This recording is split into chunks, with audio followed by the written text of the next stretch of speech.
I was far from the quiet cul-de-sac and its unchanging comfort. We have two garages and identical mailboxes neatly lined up along the street, with barbecues in every backyard. It's typically American. Repetitive plots of 12 acres with more than pleasant housewives in every third home, and in the rest, mostly averagely attractive ones. Tonight, I'm going to Rainbow Row along Battery on East Bay Street. This postcard depicts the Charleston Peninsula, South Carolina, and the last place in the city where a first-class detective might come on a rainy Friday evening at the end of October. When I arrived, blue and red lights were already flashing, and a pair of officers stood guard on the sidewalk in front of the pastel green Flemish tourist attraction. I turned on the flashing lights and parked the car in the second row next to the marked vehicle in the neighboring house to survey the entire scene. A few passers-by watched from both sides of the street, curious to know what was happening on the busy pedestrian street.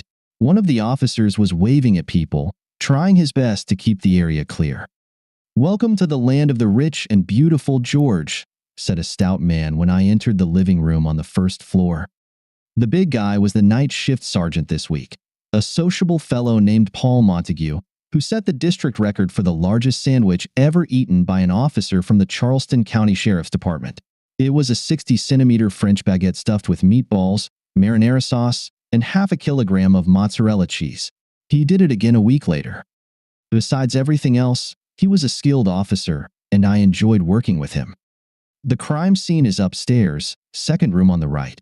It's not too messy this time. I glanced at him and slightly smiled. That's good, right? The last case we worked on together was in North Charleston when 3 Mexican illegals introduced a cartel-style necktie, which was apparently a bad drug deal and a murder out of revenge. That was really bad. If there wasn't such chaos this time, I would be grateful. I started climbing the stairs and noticed that a couple of the boards creaked noticeably. When I reached the landing and turned into the hallway, nothing seemed out of place. But if there was something, the techs would sort it out. The door to the room was double, and upon entering, I looked around. There were 2 victims, possibly 2 victims. It could have been a murder-suicide. But no, it was indeed a double homicide. The man lay on his back with his head against the headboard, naked, with 2 entry wounds in his chest, right in the center. The woman, lying across the lower part of his torso, had 5 entry wounds in the middle of her back and 4 on her buttocks. Someone really didn't like her. The technicians found 12 shell casings, one of which had pierced the headboard and embedded itself in the wall behind it. George, this guy is Carlos Pena, 28 years old, originally from St. Lucia, and works for a construction company in Edisto. He has a wife and, judging by the photos in his wallet, a couple of kids.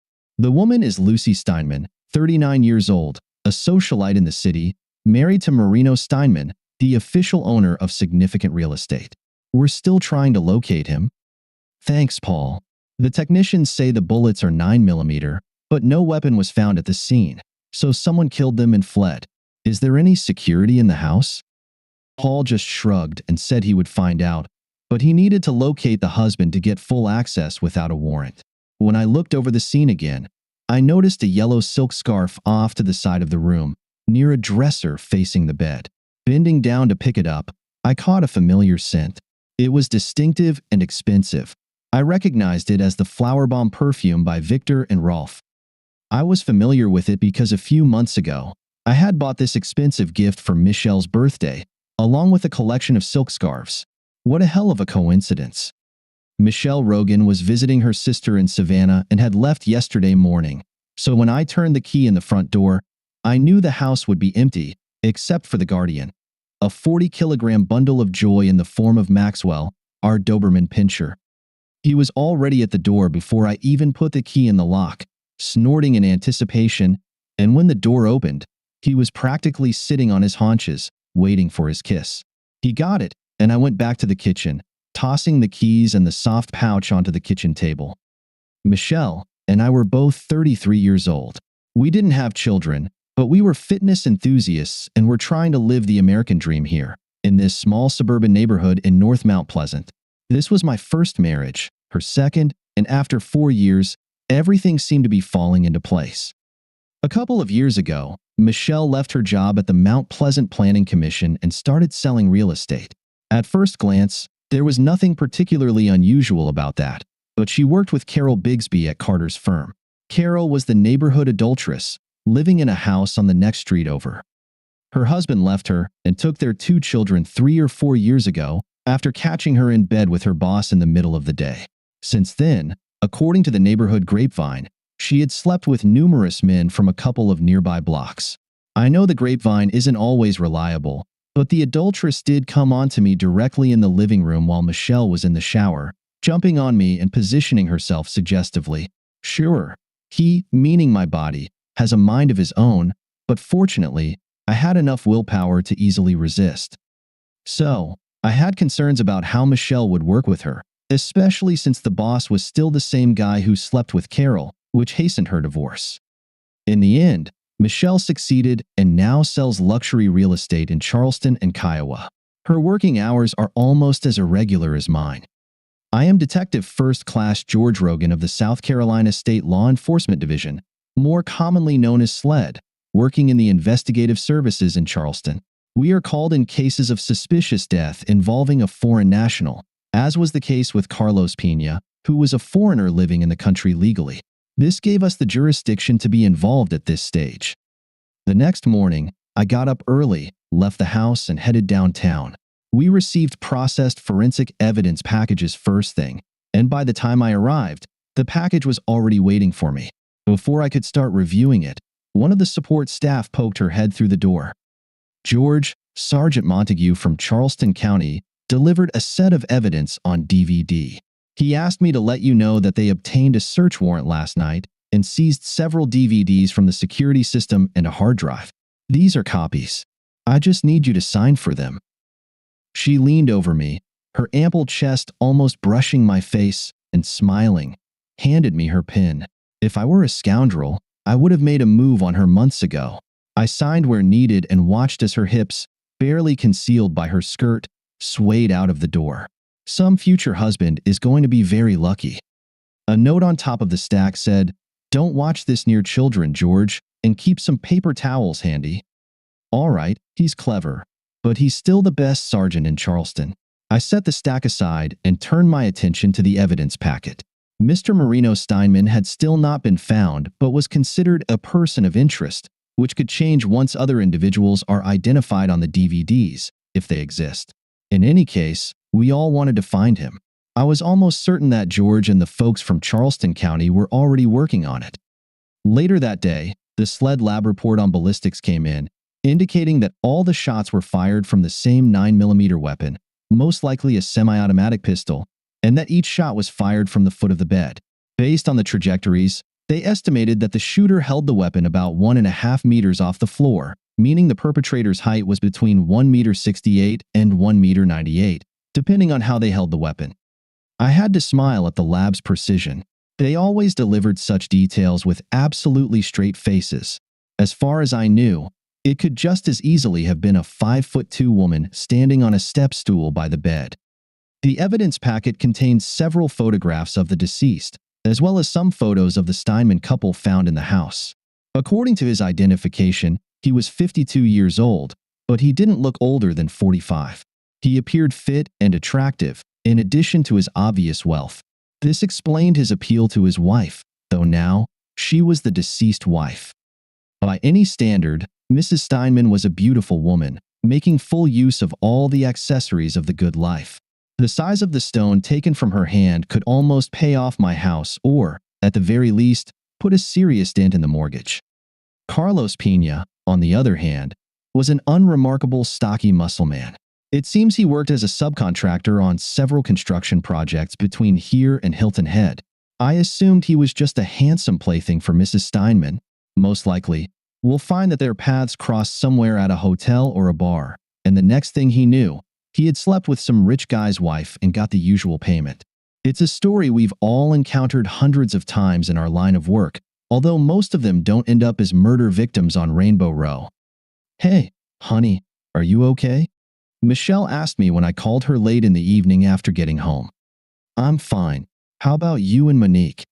Your mom called early yesterday morning trying to reach you, and I told her that Telcom's cell service in Savannah is terrible and she should call Monique." "Well, I didn't say terrible, but you get the idea. You'll make Mom mad if you start using foul language, George Rogan. She joked. It was one of our inside jokes. Her mother had told the girls that she had tried phone sex a few times and got hooked on it for a couple of months before realizing she preferred the real thing, and then started dating a couple of other widowers as she evolved. That's all I wanted to know. I'm going to stay one more night, and we'll be back tomorrow evening.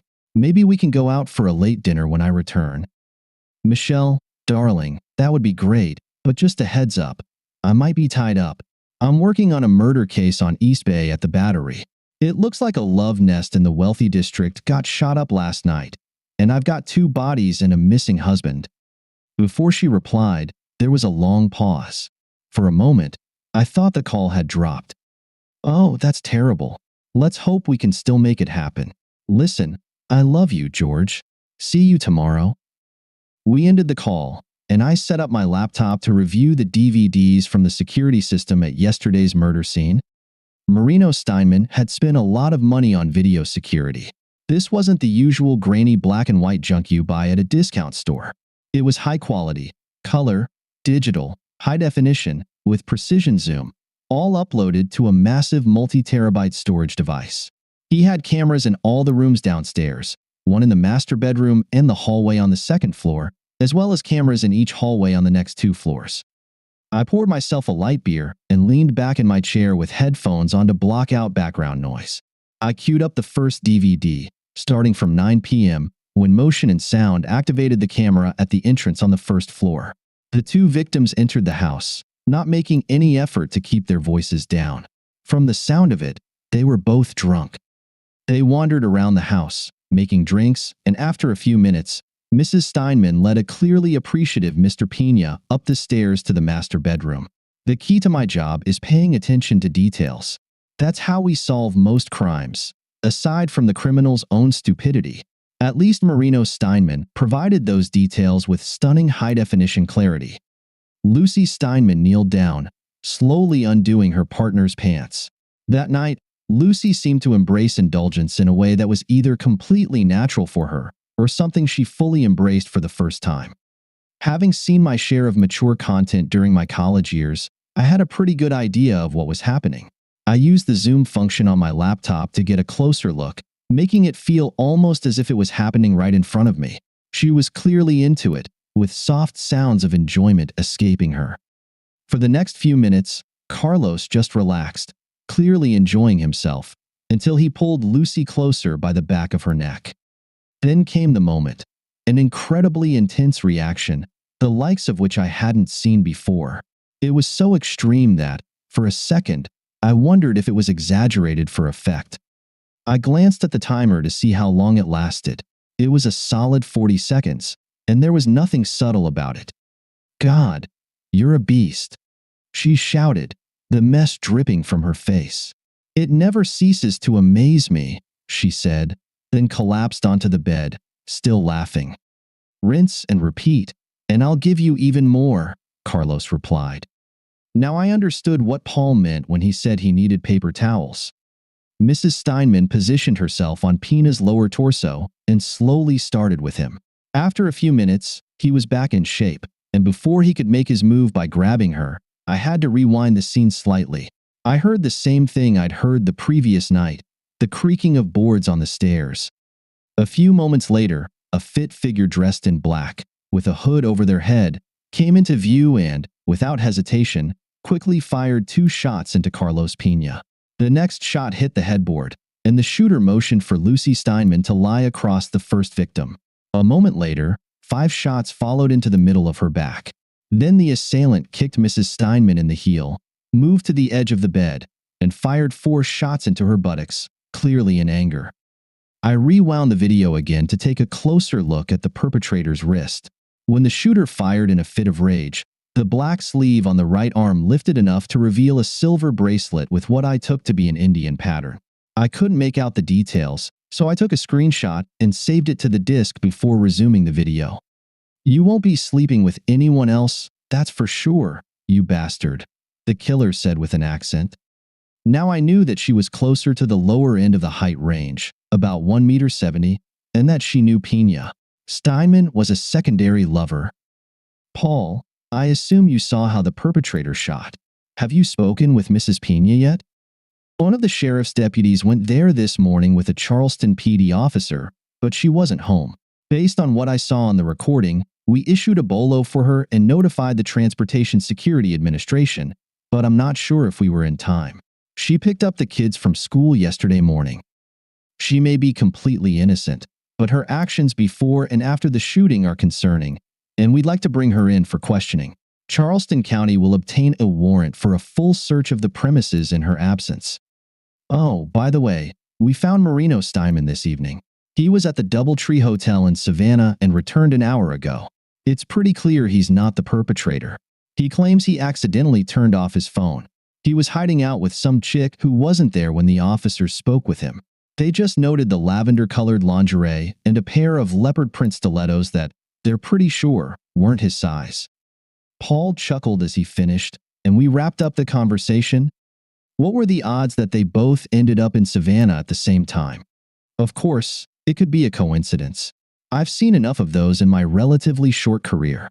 The closet door still stuck a little when I opened it, and I reminded myself that I needed to fix that. She's so meticulous about keeping all her things, everything in a row and in its place.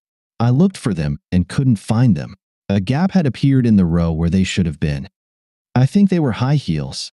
Actually, they were Gom Chelsea boots, a gift from her mom for Christmas a couple of years ago. Over $500 from the Harrods online store. Paired with some tight yoga pants and her killer legs, she looked stunning in them, but they were gone. Suspicion can bring strange thoughts to a man's mind, and if there's one mantra that penetrates us more than any other, it's leave your emotions aside. I was taught to recognize when I'm acting or reacting more on emotions than on facts. I did exactly that, allowing emotional suspicion to guide my actions. It was 11 o'clock at night, 24 hours after I arrived at the scene on Rainbow Row. I still needed to go through the remaining DVDs, but that could wait until tomorrow. Maxwell made it clear that he needed a late-night walk, so the two of us headed out with a flashlight and a dog waste bag in hand. It was mostly quiet, and after a few minutes, I found myself approaching Carol Bigsby's house, noticing she had company for the evening. Some things never change. Maxwell did his business near her mailbox. I picked it up, and we moved on. It was past midnight by the time I collapsed into bed and didn't move until 8 in the morning. After a quick run and a light breakfast, I set up the other DVDs, intending to start reviewing them for evidence. But before I could begin, I received a call from Paul Montague. George, we found out where Mrs. Pena flew to. Mrs. Castelda Portala Pena is a citizen of Belize, and late last night, she arrived in Belize City after traveling to the Dominican Republic by boat. She also withdrew a substantial amount of cash from her bank accounts and accessed the family safe deposit box on Friday afternoon. She must have been hustling with that much money in a place like that. The U.S. has an extradition treaty with Belize, so we can try to get her back, but after talking with the U.S. attorney last night, it's likely to be a long process, if it ever happens at all. They don't easily extradite their own citizens, and when they do, they usually require assurances that there won't be a death penalty or life imprisonment involved. I'll keep that in mind if I need to rough someone up. Paul, do you have any other good news? He just laughed at me. We're planning to talk to Marino Steinman later. Do you want to join us? I agreed and arranged to meet them at the Steinman house at 1 p.m. With a fresh cup of coffee and a satisfied Maxwell standing on the porch, I queued up the DVDs in reverse order, starting from 9 p.m. on Friday. Throughout the day, the only activity was Mrs. Steinman and the housekeeper moving around the house, with the housekeeper arriving at 10 minutes past 9. The next DVD showed an earlier encounter between the two deceased, starting from 10 p.m. on Thursday until he left at 2 a.m. Earlier activities were a repeat of the previous day, and the DVDs from Tuesday and Wednesday were uneventful. It seemed that Marino Steinman had been absent from home during those days. Interest only picked up again on Monday. On Monday morning, the housekeeper arrived at the usual time and left by noon. Lucy Steinman was not visible in the morning and didn't move around upstairs. At 1:20 p.m., Marino Steinman arrived home, allowing himself and a petite brunette into the living room. Their familiarity suggested this wasn't their first encounter. The woman approached the bar and prepared 2 drinks. "So, I understand your wife won't be back until tomorrow?" she asked Steinman, handing him a drink. "Her flight arrives at 11 tomorrow morning, so there's no rush, baby." I watched as he took the drink from her hand and pulled off her tight size 4 dress over her head, leaving her standing in size 4 SX panties and a size 3 bra. She stood in front of him, about 1 meter 57 tall, rubbing against him. The canary yellow scarf had already fallen to the floor, and Steinman bent down, picked it up, and brought it to his nose. The woman, weighing around 50 kilograms, squatted down, balancing on 7.5 centimeter stilettos. 5 minutes later, she pulled away from him, and Steinman laid her on her back on the soft couch. I should have stopped watching, but I couldn't. When they were finished, she cleaned him up, and they both headed upstairs. The camera in the master bedroom showed them both entering the bathroom, and 20 minutes later, they emerged, and the woman went downstairs to retrieve her clothes. When she returned, Steinman picked up the yellow scarf again and inhaled its scent before tossing it onto the dresser. I recognized the scent. It was Flower Bomb by Victor and Rolf. I paused the DVD, stepped out onto the porch, and patted my faithful friend. "Max, it's a crazy world. Believe me." Returning to the DVD, I quickly fast-forwarded through the recording of their daily routine, and around 9 p.m., Steinman and his lover entered the bedroom and resumed their activities from the previous day. The whole process didn't take him long. I watched for a while, then zoomed in on the tattoo on her right buttock. I had seen one like it before, and with that, I turned off the DVD player and prepared for my meeting with Marino Steinman. The crime scene footage had been recorded that morning, even before we arrived.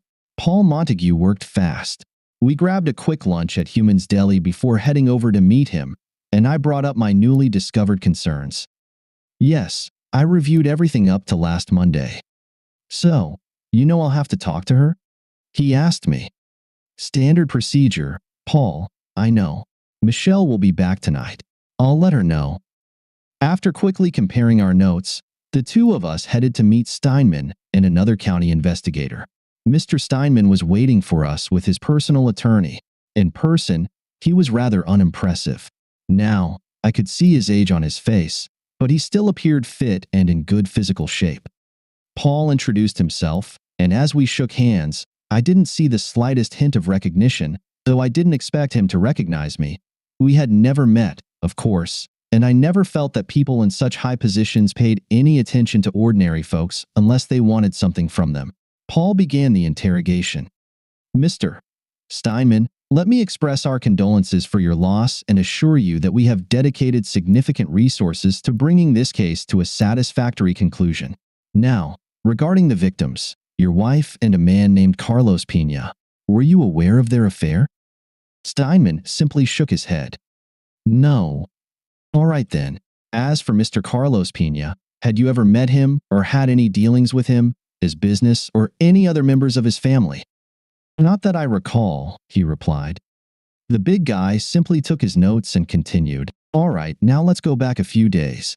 You're aware that we have DVDs from your security system that retain recordings for several days, correct?" He nodded in confirmation. "Good. Could you name the people you entertained in this house on Monday afternoon and evening?" Steinman consulted with his attorney and then gave her name. As he did, Paul shot me a concerned look, which Steinman noticed. At that point, his attorney intervened and insisted that no unrelated third parties be involved in this interrogation. Paul wasn't keen on that. "From our perspective, counselor, the woman in question remains an important witness until we've questioned her. Mr. Steinman, have there been any other women visiting these premises with or without your wife in the past 2 weeks?" I advise my client not to answer that question. We consider it irrelevant. Paul just smiled slightly and pulled out 3 enlarged photographs from his notes. "Do you recognize the woman in these photographs?" Steinman looked at them for a long time, considering his response. He consulted with his attorney, and the meeting was abruptly terminated. My client will no longer discuss any matters with any representative of the Charleston County Sheriff's Department or any other law enforcement agency at this time. If he is not being detained for questioning, I ask you to leave the premises." Paul and I had anticipated this. We didn't reveal the woman's identity to Steinman because someone with nothing to hide would have shared that information himself. In his case, however, he didn't disclose that he had dined with Mrs. Castelda Portalapina, unaware that it had been caught on surveillance cameras last Wednesday at the very same place where we had just had lunch, Human's Deli. Warrants had already been issued to seize bank records when the banks opened on Monday morning and to search Steinman's offices on Meeting Street. While we were speaking, the sheriff's office and SLED were already conducting the search. After our initial meeting, I had to step away from the case. Nevertheless, Paul kept me informed, albeit unofficially. During our lunch earlier, he explained, yesterday at the deli, when I came in for a sandwich, the owner was chatting with me. He'd heard about the shooting at Steinman's house and mentioned that a few days earlier, Marino Steinman had been at his establishment. He was a regular customer there. So, I requested the surveillance footage, and sure enough, last Wednesday, he was having lunch here with a woman. Interestingly, the woman resembled Mrs. Castelda Portalapina, and she was wearing a bracelet on her right wrist, similar to the one the perpetrator was wearing during the shooting. As evidence, he provided the photos we have now, as well as the original DVD. At this point, we suspect that Steinman knew his wife was committing adultery, and Mrs. Pena either knew about it too or was informed by him. I think he paid her to carry out the attack, but now we have to prove it. He might not have even needed to pay her. She could have taken pleasure in what we saw. In any case, he definitely handed her an envelope across the table, and now she's, as they say, vanished. Additional evidence might help us lure her out of Belize. I've probably said this 100 times, George. Stupidity is what brings it all down every time. That evening, while waiting for Michelle to return, I remembered our first meeting. She and her sister Monique were deadheads, and we were at the same Phil Lesh and Friends show at the Coliseum. We hit it off right away, and I asked her out later that week. From that moment on, we became something special, and a week later, I had the pleasure of enjoying the unique talents of her 157 centimeters, 50 kilograms body, with size 4 panties, 4SX underwear, and a size 3 bust.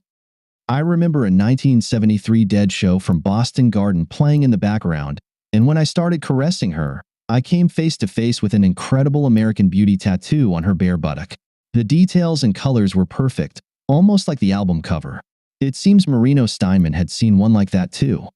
Michelle turned the key in the front door at 9:15, and Maxwell immediately wagged his stubby tail. His personality around her was different than with me. With me, everything was masculine, with a bond between men, but with Michelle, he was a puppy again. She walked into the kitchen, tossed her keys on the kitchen table, then came over, hugged me, and kissed me. "How's your case going?" she asked. "I've been taken off it for now," I replied. "By the way, where are the gum boots that Mom gave you for Christmas?" She gave me a strange look before answering. "Why do you need to know about my gums? I know you're not going to wear them." "Just curious. I was looking for something in the closet and noticed they were missing." "Oh, well, I traded them with Monique for a pair of Fendi shoes. I didn't know you liked them." I didn't say anything. "Hey, listen, why don't you take a shower, and I'll fix you a drink when you're done." When she returned, I handed her a glass of wine and a light beer. It had been nearly 48 hours since I first entered that house on East Bay Friday night. First of all, let me tell you about the case I was working on. It's incredible. Paul Montague was on it, and as always, he did a fantastic job.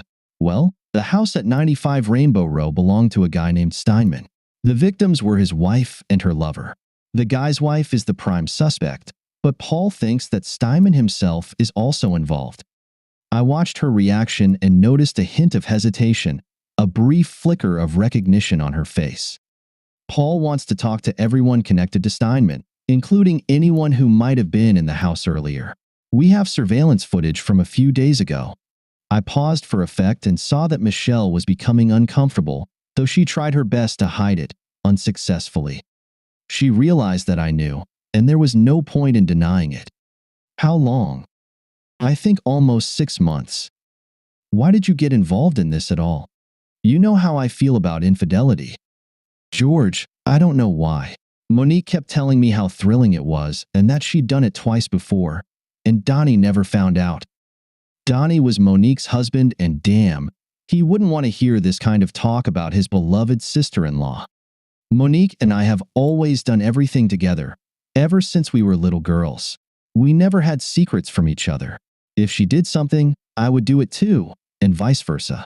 If I bought a new dress, she would too. If she bought new perfume, I had to try it as well. That's why she got the Victor and Rolf you gave me a few months ago. That's just how we've always been. Do you think it was so thrilling that it was worth risking our marriage? Now, her eyes were filled with tears, and an image of the American Beauty tattoo on the right buttock of a very beautiful woman who was very close to me flashed before my eyes. Michelle stood up, went to the kitchen, and pulled a bag of fruit snacks out of the cupboard. As she did, her t-shirt rode up, revealing her firm, bare, and very beautiful buttocks. On the left buttock of that beautiful behind was an American Beauty tattoo, identical to the one her identical twin sister, Monique, had on her right. Paul will have to talk to her, you know that, right? She just nodded, returned to the table, and kissed her husband. Thank you for listening until the end.